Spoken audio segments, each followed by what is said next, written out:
paqja me vetvete.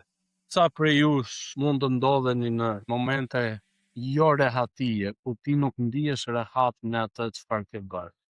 Kur ti shpesh herë ndihesh i imponuar. Nuk e di, a keni bërë ndonjëherë pyetje vetes, po mirë, ç'a po bëj? Edhe mund të jeni përgjigjur nuk e di. A jemi neve 100% të kënaqur me punën, me jetën, me arritjet, me besimin tonë, për të faljen e Perëndis, atëherë ti duhet të arrish të falesh dhe veten tënde. E keni dëgjuar shprehjen që unë këtë s'ja fal vetes. Një thënie interesante për falje. Besoj që edhe bjem dakord te kjo pjesë që falja nuk është vetëm një herë. Unë e falak edhe jemi në rregull. Por puna është sa herë që unë e shikoj, sa herë që unë kujtohem për atë problemin që kemi, ose vështirësitë që kemi hasur bashkë, ose ofendimin që është kryer, unë përsëri duhet të vendos të fal. Apo jo? Ashtu është edhe me veten tonë. Sa herë që ne vijnë to lloj mendimesh në mendjen tonë, ne duhet ta falim dhe edhe të vazhdojmë. Mos ta mbajmë mendjen aty. Sepse është diçka që nëse neve vazhdojmë ta mbajmë mendjen aty, atëherë ne jemi të paralizuar, neve jemi në vend qendror. Kur na mbushin mendjen tonë shqetësimi. Ndaj dhe ndonjëherë vendimet tona janë bërë në bazë të edhe njohurive tona, në bazë të mundësive tona. Tani që dim më shumë, arrijmë edhe që ta gjykojmë veten tonë dhe themi, kjo është gabim. Duhet të dija më shumë. Por ama tani që dim më shumë, duhet veproj. Sepse nëse vetëm gjykojmë veten tonë për veprimet që kemi bërë, edhe qëndrojmë në vend këtu ku jemi tani, atëherë po bëjmë të njëjtin gabim si më përpara. Thjesht kemi diçka ndryshe që e dim që ajo është bërë gabim, edhe po qëndrojmë në vend dhe po gjykojmë vetë. Jezusi na premton paqe të mendjes. Shkoni me mua tek Gjoni kapitulli 14, vargu 27. E lexuam dhe edhe herën e kaluar. Gjoni kapitulli 14, vargu 27. Jezusi thot, paqen po ju le, paqen time po u jap. Unë ju a jap, por jo siç je botë. Zemra juaj mos u trondit dhe mos u frikë. Vetëm Perëndia arrin që të na japi neve paqe të drejtë, 100%, pa kushte, ose pa ndonjë pagesë nga mbrapa. U ka ndodhur ndonjëherë që në momentin që na afrohet diçka falas, neve pyesim, për çfarë është kjo? Çfarë ka mbrapa? Kush është çmimi? Çfarë duhet paguaju? Apo jo? Por Perëndia jep atë pastë. Edhe Jezusi thot, nuk ju a jap siç ju a jep bota. Po ta vënë re, janë shumë rrallë, ose mund mos kemi dhe fare, miq, shok, madje vëlla ose motër, që të gëzohet 100% për arritjen tënde. Mund edhe ti numërosh me gishta. Kush e ka këtë lloj shoku, kush e ka këtë lloj, ka motër, ka vëlla që gëzohet, kënaqet me arritjen tënde, është bekim. Po, ama nuk janë të gjithë të kënaqur. Gjithmonë bota që na rrethon neve, gjithmonë dëshiron që ne të jemi më ulët se ata. Tek Gjoni kapitulli 16, vargu 33. Ju kam thënë këto gjëra që ta keni paqen në mua. Në botë do të keni mundime, por merrni zemër, unë e munda botën. Jezusi mbas kryqëzimit dhe kur u ringjall, dha këto këshilla dishepujve të tij, apostujve, që atëherë ata se kuptonin rëndësinë ose peshën që ata u ishte dhënë atyre. Edhe Jezusi tha, po ju kam thënë këto gjëra që do të keni paqe me mua. Çfarë do të thotë të kesh paqe tek Perëndia? Neve lexuam tek Hebrejnë kapitulli 11 së bashku, jo më ka t'i lexuam ato, ishin gjithë ato shembuj, edhe autori i Hebrejnëve thot nuk do të më dilte koha që të numëroja njerëz të tjerë të besimit. Nuk do të më dilte koha që të tregoja për besimin, por këta që neve lexuam së bashku, ata kishin diçka të përbashkët ndaj dhe neve besojmë dhe themi ndaj janë shkruar dhe në librin e jetës, në Bibël për ne, për të marrë shemb. Imagjinoni, duhet të kesh një besim shumë të fortë, si Noeu për shemb, që për 100 vjet, 120 vjet, ai ndërtoi varg. Edhe në një vend ku nuk bie shi, të ndërtosh një varg dhe të thuash që do të ketë përngritje. O njerëz përgatituni. Çfarë do të bëni? Do të bëni ne. O njerëz përgatituni, vazhdonte ndërtonte varkun, priste trungje pemësh. Njerëzit thoshin, ky ka rrshitur. Edhe për neve sot, me besimin tonë, neve jemi në një varg shpirtërore, që Perëndia e din se kur do të vi përngritja shpirtërore, ku të gjithë njerëzimi do të vi përpara Perëndisë do të kohë. Do të jenë shumë vonë. Dhe ne kur themi sot, do të vi, do të ketë një kohë gjykimi, do të ketë një përmbytje. Kohë gjykimi ishte përmbytje. Me Noeu. Ti sjell në rregull. Kur themi që të besojmë tek Zoti sepse ai na ruan, na shpëton, dielli ka lindur, dielli perëndon. Njerëzit kanë lindur, njerëzit vdesin. Ky është procesi i jetës. Edhe siç themi neve që historia tregon që kemi dokumente historike që tregojnë prezencën e Zotit në jetën e njerëzve. Ashtu dhe njerëzit vinë me këtë justifikimin që historia ka treguar që njerëzit kanë lindur, njerëzit kanë vdekur. Ky është procesi i jetës. Pra që të kesh këtë lloj fokusi në veten tënde, këtë lloj besimi, duhet të kesh gjithashtu dhe paqe në veten tënde. Që çfarëdo që të thonë njerëzit këtu, ti ke fokusin e qartë. Qëllimet e tua janë të qarta. Kjo ndodh me ne çdo ditë, kjo ndodhi edhe në Noeu. Dhe më e bukura kur erdhi i gjithë që përmbytja, atëherë siç e dim ishte shumë vonë. Juve e dini që varka e Noeut është gjetur në malin Ararat, që është në Arabinë Saudite. Edhe janë gjetur të gjitha përmasat që përshkruhen në Bibël. Gjatësia, të gjitha. Gjithashtu në gërmimet e atëhershme tregojnë që ka ndodhur përmbytje. Pra ka ndodhur diçka. Nëse keni dëgjuar Babilonia, vendi Babilonisë është një histori, por sot e kësaj dite nuk gjendet më.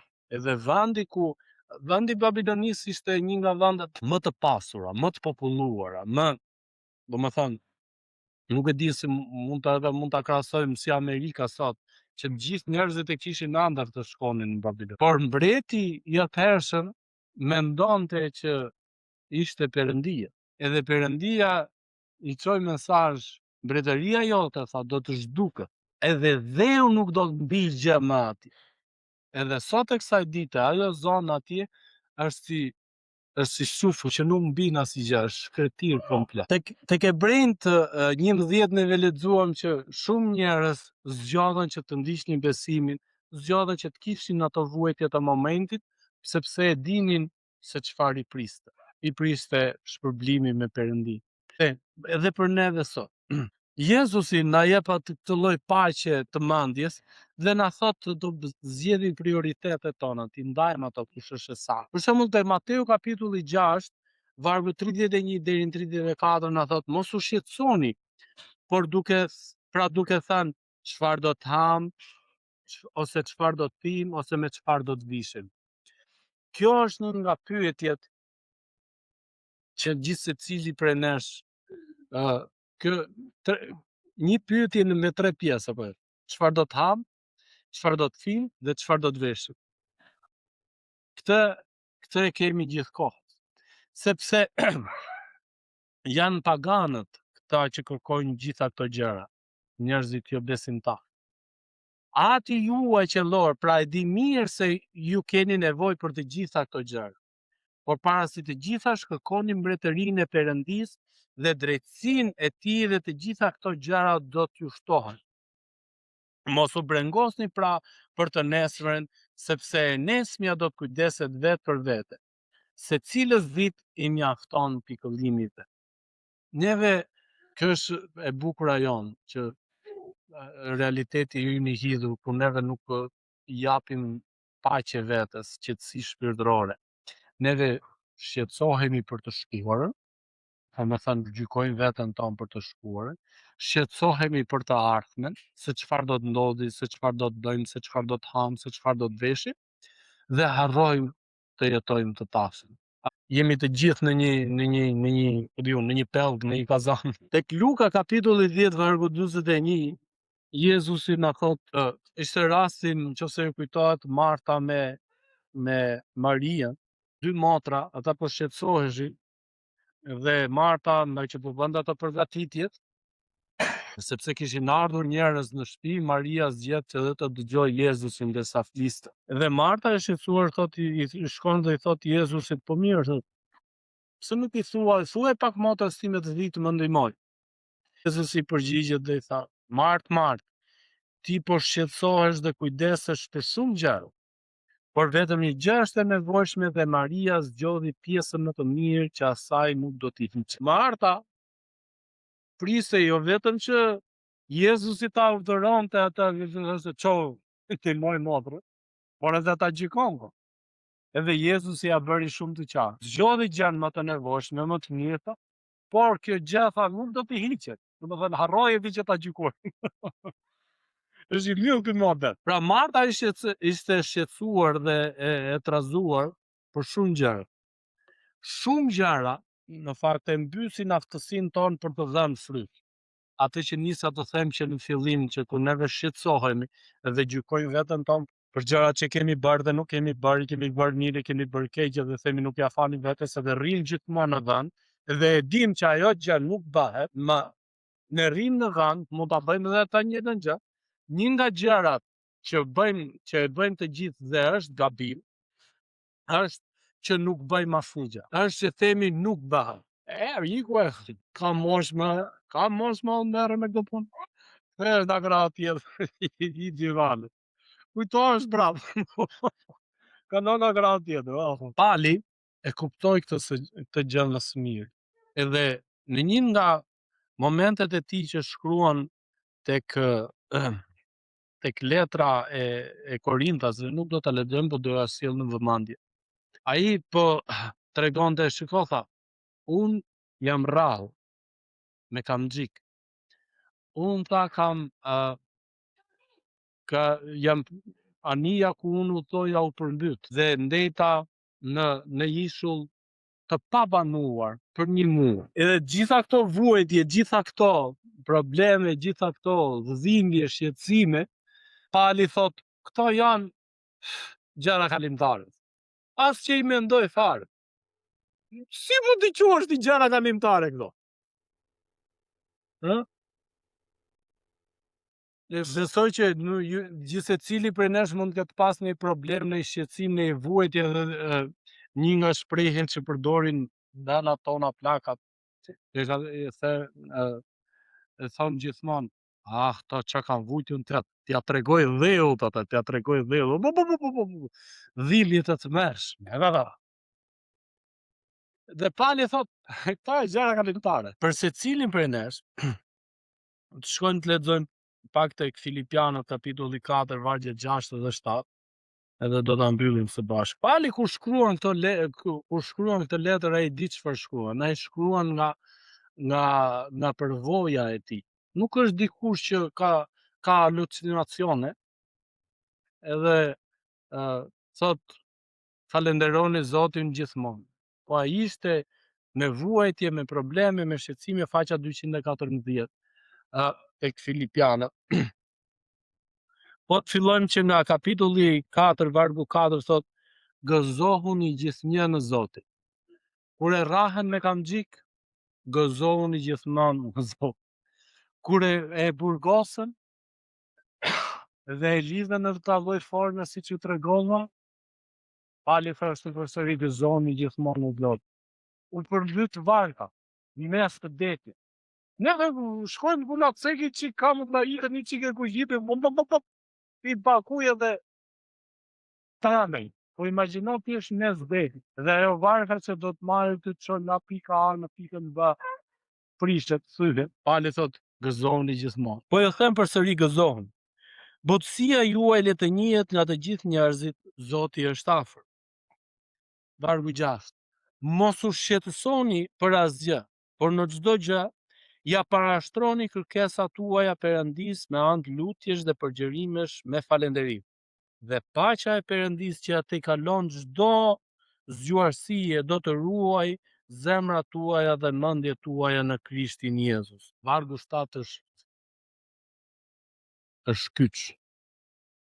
Në qoftë se neve do ndjekim këto hapa, Pali thot paqja e Perëndis, nëse neve gëzohemi, nëse neve kemi besim, nëse neve nuk shqetësohemi, por ja lejojmë, ja parashtrojmë Perëndis gjithçka, atëherë paqja e Perëndis. Po mendoja në fakt që ditërisht kur zgjodha këtë seri mësimesh paqja me Perëndin, siç duket kur shikon dhe vetën dhe analizon dhe jetën, shqetësimet, problemet, unë kam më shumë nevojë se sa ju. Nuk e di sa është nevoja, se nuk jeni shprehur që të dëgjoni këto fjalë. Por dhe paqja e Perëndis që atë kalon çdo zgjuarësie do të ruaj zemrat e tuaja, mendjet tuaja në Krishtin Jezus. Në mënyrë që neve të jemi të mbrojtur, në mënyrë që neve të jemi të sigurt, neve, siç e kërkuam, e kemi filluar këtë seri mësimesh të kërkojmë paqen e Perëndis, sepse është shumë e rëndësishme. Unë do ju bekoj dhe do ju lëv pikërisht me këtë varg, me këtë pasazh që na thot gëzohuni, mos u shqetësoni, por ja parashtroni çdo gjë Perëndis me anë lutjesh dhe përgjërimesh dhe me falënderim. Në asnjëri prej nesh nuk do ta merrte mundimin, nuk e di. Dhe me Zot faleminderit që më ngrive kurrizin, ose më ngrive kurrizi herë e ose kam të dhimbje, ose kam të lloj shqetësimi. Por le të kërkojmë këto gjëra dhe le të kërkojmë atë çfarë është më e rëndësishme, paqja e Perëndis që atë i kalon çdo zgjuarësie, të na ruaj zemrat tona dhe mendjet tona në Krishtin Jezus. Paqja dhe hiri i Perëndis qoftë me gjithë secilin për ju. Zoti ju bekoft, Zoti ju dhënë të paqe.